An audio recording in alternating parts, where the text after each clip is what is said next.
നമ്മളെല്ലാവരുടെയും ലൈഫിൽ സുഹൃത്തുക്കൾക്ക് വലിയ സ്ഥാനമല്ലേ? നമ്മൾ പ്രശ്നങ്ങൾ വരുമ്പോഴാണ് ഇതിൽ ആരൊക്കെയാണ് യഥാർത്ഥ സുഹൃത്തുക്കൾ എന്നൊക്കെ പറയുന്ന ഒരുപാട് കാര്യങ്ങൾ മനസ്സിലാവും. അപ്പോൾ അതിന് വേണ്ടിയിട്ട് ദൈവം ഓരോ സാധനങ്ങൾ ഉണ്ടാക്കി വിടുക എന്ന് പറയില്ല. അപ്പോൾ നമുക്ക് യാഥാർത്ഥ്യം മനസ്സിലാവും. ഞാൻ അന്ധമായിട്ട് എല്ലാം എൻ്റെ ആൾക്കാരാണെന്നുള്ള രീതിയിൽ പോയിരുന്ന ഒരാളാണ്. പക്ഷെ അങ്ങനെ അല്ല എന്നുള്ളത് നമുക്ക് ചില സാഹചര്യങ്ങൾ നമ്മളെ പഠിപ്പിക്കുന്നുണ്ട്. അപ്പം നമുക്ക് അതിനകത്ത് കറക്റ്റായിട്ട് വേർതിരിച്ച ആൾക്കാരെ മനസ്സിലാക്കി ചെയ്യാം. എന്ന് വെച്ചാൽ നമുക്ക് ആരോടും പരാതികളോ പ്രശ്നങ്ങളൊന്നുമില്ല. തിരിച്ചറിവ് ഇത്രേ ഉള്ളൂ. അല്ലാണ്ട് അതിൻ്റെ പേരിൽ അതെന്ന് വെച്ചിട്ടുണ്ടെങ്കിൽ എല്ലാവർക്കും അവരുടെ വ്യക്തമായ കാരണങ്ങൾ ഉണ്ടാവാം.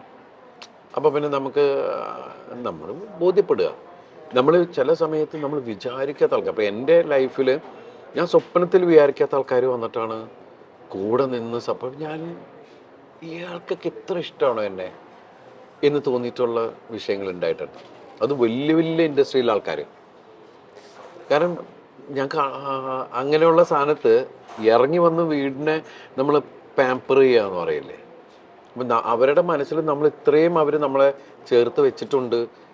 പ്രകടനത്തിലും സംസാരത്തിലും അങ്ങനെ ഫീൽ ചെയ്തിട്ടില്ലെങ്കിലും വളരെ അപൂർവമായിട്ടേ നമ്മൾ സഹകരിക്കുന്നുള്ളൂ. അങ്ങനെയൊക്കെയുള്ള സമയത്ത് പോലുള്ള ആൾക്കാർ പോലും വന്നിട്ട് ഭയങ്കര ഇതാവുക എന്ന് പറയില്ലേ.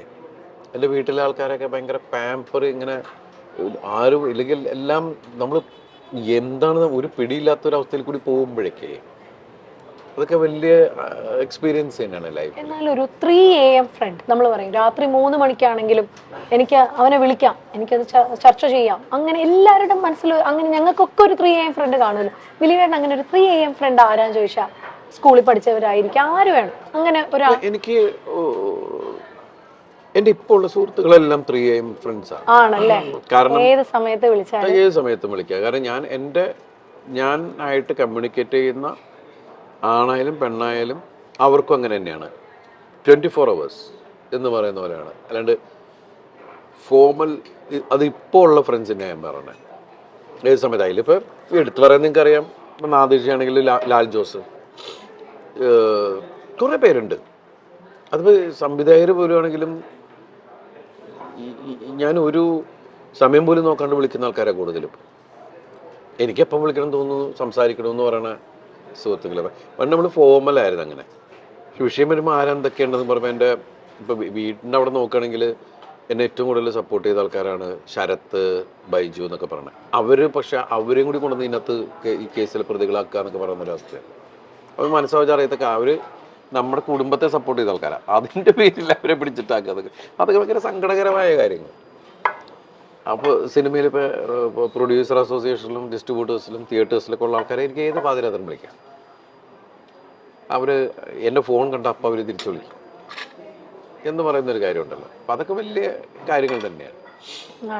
അല്ല, ഇത് പറഞ്ഞുകൊണ്ടിരിക്കുമ്പോൾ നമ്മുടെ അടുത്ത ഡിഷ് വന്നു. ചേട്ടാ വാലു, ചേട്ടന് 2 വാക്ക് നമ്മുടെ മലയാളി പ്രേക്ഷകർക്ക് വേണ്ടി സംസാരിക്കും. മലയാളത്തിൽ പറയൂ. മലയാളത്തിൽ വരൂ ചേട്ടാ.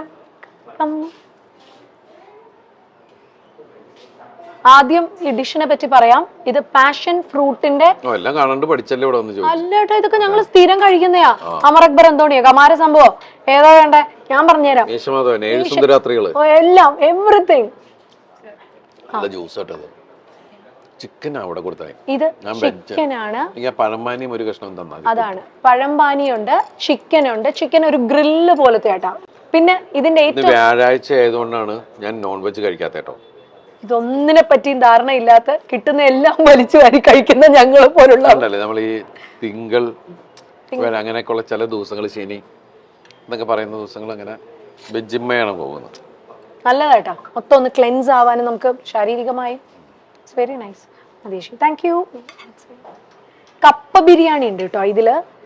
അതാണ് എനിക്ക് കമാര സംഭവം ഞങ്ങൾ എടുക്കുന്നതിന്റെ ഏറ്റവും കാര്യം. കപ്പ ബിരിയാണിയും കൂടെ കിട്ടും. പുട്ടും ചിക്കനും കപ്പ ബിരിയാണി, ഈ പാഷൻ ഫ്രൂട്ട്, പിന്നെ ട്യൂണ സാലഡ് ആണ് കേട്ടോ. ഇത് ട്യൂണയാണ്. ട്യൂണ കൊണ്ടുള്ള സാലഡ്. അപ്പൊ മൊത്തം ഒരു നോൺ വെജിന്റെയും വെജിന്റെയും ഒരു പക്ക ബാലൻസ് സംഭവമാണ് നമ്മുടെ ഈ കമാര സംഭവം. ഒരു സംഭവമാണ് കമാര സംഭവം. ദിലീപേട്ടാ, ഇവിടെ ദിലീപേട്ടന്റെ നമ്മളിവിടെ ദേവൂട്ടിലുള്ള ദിലീപേട്ടന്റെ നല്ല നല്ല പാട്ടുകൾ കേൾക്കാം. ദിലീപേട്ടന്റെ നല്ല സിനിമകളുടെ ഓർമ്മകളൊക്കെ നമുക്ക് വരും. പഞ്ചാബി ഹൗസ് ഉണ്ട്, എല്ലാതരം പുട്ടുകളുണ്ട്. അപ്പൊ എത്രയോ നായികമാരുമായിട്ട് ഇപ്പൊ ദിലീപേട്ടൻ ആക്ട് ചെയ്തേ, വർക്ക് ചെയ്തേ. ഒന്നുകൂടി അത് നോക്കിയിട്ടില്ല. സിനിമയുടെ ഇപ്പൊ ഈ ഇറങ്ങാൻ പോകുന്ന തങ്കമണി എനിക്ക് തോന്നുന്നത് ഒരു 148 കേട്ടേന്ന് തോന്നുന്നു. 140+ ആണ്. ഞാൻ അടുത്തവണ നായികമാരുടെ എണ്ണം ഒന്ന് പിടിക്കണം. ഞാൻ അവരോട് ഷോയ്ക്ക് പോയിട്ടുണ്ട് എൻ്റെ നായികമാരോടൊപ്പം. ആ ഷോയിൽ മുഴുവൻ എൻ്റെ കൂടെ അതുവരെ അഭിനയിച്ച ഒരു 90% ആൾക്കാർ ആ ഷോയിൽ വന്നിട്ടുണ്ടായിരുന്നു. എനിക്ക് തോന്നുന്നു 2000. ഈ ദിലീപേട്ടൻ ചിലപ്പം ഈ ദിലീപേട്ടനും ഈ പണ്ട് മണിച്ചേട്ടനൊക്കെ ഉണ്ടായിരുന്നു, വെറുതെ ഇങ്ങനെ കഥകളൊക്കെ മെനഞ്ഞ് ഇവരെ പറഞ്ഞ് വിശ്വസിപ്പിക്കുക.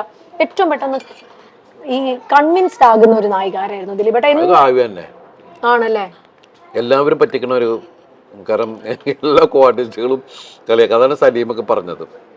സലീമ എല്ലാവരുമായിട്ട് ഭയങ്കര അറ്റാച്ച്ഡ് ആയിട്ടുള്ള ഒരു ഹീറോയിനാണ്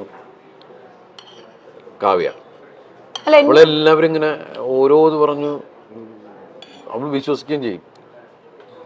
കാരണം മറ്റുള്ളവർക്കെല്ലാം അവർ ഈ നീലേശ്വരത്ത് നിന്ന് വന്നതിൻ്റെ ഒരു നാട്ടിൻപുറത്ത് അങ്ങനെയുള്ളൊരു സാധനമല്ലല്ലോ. അതെയല്ലേ എന്നൊക്കെ പറഞ്ഞു, അതേന്നൊക്കെ പറഞ്ഞ് അങ്ങോട്ട് വിശ്വസിപ്പിച്ച് വെച്ചിട്ട് കുറെ എടോ എന്നൊക്കെ പറ അങ്ങനെയൊക്കെ ഉള്ളൊരു സാധനം ഉണ്ടല്ലോ. അല്ല പണ്ടപ്പോ ആ ഒരു കാസർഗോഡ് ഭാഷ ഇപ്പം എല്ലാം വരാറുണ്ടോ അതിൽപ്പെട്ട? ഇല്ല, ഇപ്പൊ അവരൊക്കെ സംസാരിക്കുമ്പോ ഞാൻ കേൾക്കുന്നത്. ഇപ്പൊ എനിക്ക് അങ്ങനെ ചിരി വരാ. പണ്ട് ആദ്യം വരുമ്പോ ഞാനിങ്ങനെ പോകുമ്പോ ബസ് കുത്താൻ വന്നു, ബസ് കുത്താൻ വരികയെ ഇടിക്കാൻ വന്നു.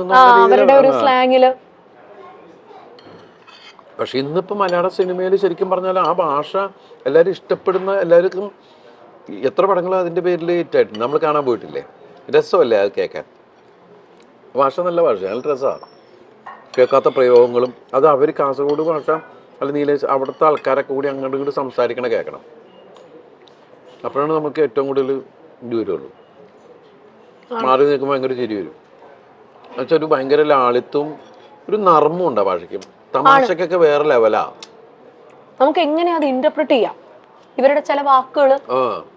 വീടിന്റെ കാര്യം പറഞ്ഞപ്പോ ഏട്ടാ, നമുക്കിവിടെ കൊച്ചിയിൽ ഇവിടെ ബെയ്റ്റ് ഹോംസ് 4 എന്ന് പറഞ്ഞിട്ട് ഒരു ഗ്രൂപ്പ് ഉണ്ട്. ഇപ്പൊ ബെയ്റ്റ് ഹോംസ് 4 എന്നാണ് അവരുടെ പേര്. അവർ 50%, അതായത് ഇപ്പൊ ഏതൊരാളുടെ സ്വപ്നമാണ് വീടെന്ന് പറയുന്നത് ദിലീപേട്ടാ. അപ്പൊ അവർക്ക് മുഴുവൻ കാശ് വേണ്ട, കയ്യിൽ ഒരു 50% കാശ് ഉണ്ടെങ്കിൽ അവർ വീട് പണിത് കൊടുക്കും. അതാണ് അവരുടെ കൺസെപ്റ്റ്. ബാക്കി ഈ പറഞ്ഞ തവണ വ്യവസ്ഥകളായിട്ട് അടച്ചുകൊണ്ടിരുന്നാ മതി കേട്ടാ. അടയ്ക്കണം 50 തവണത്തെ ഇതായിട്ട്. പിന്നെ പലിശ 10,000 സ്ക്വയർ ഫീറ്റ് വീട് പണിയുന്നുണ്ട്. അപ്പൊ അവർ ഇട്ടോളൂ പകുതി കാശ് കേട്ടാ. പിന്നെ അടയ്ക്കേണ്ടി വരും, സബ്സിഡി വരും. പക്ഷെ അവര് 20% പലിശയിൽ സബ്സിഡിയും തരും. പിന്നെ ഇപ്പൊ ദിലീപേട്ടൻ ദൂരത്താണ്, നമ്മളെല്ലാവരും തിരക്കിലാണെങ്കിൽ സൈറ്റിൽ ഇവർ ക്യാമറയൊക്കെ വെച്ചിട്ടുണ്ട്. അപ്പൊ അതിൽ വഴി നോക്കിയാൽ മതി. ഇന്നത്തെ ഞങ്ങളുടെ ഈ ഷോയുടെ മേജർ ക്ലയന്റ് കൂടിയാണ് കേട്ടോ അവര്, ബെയ്റ്റ് ഹോംസ്.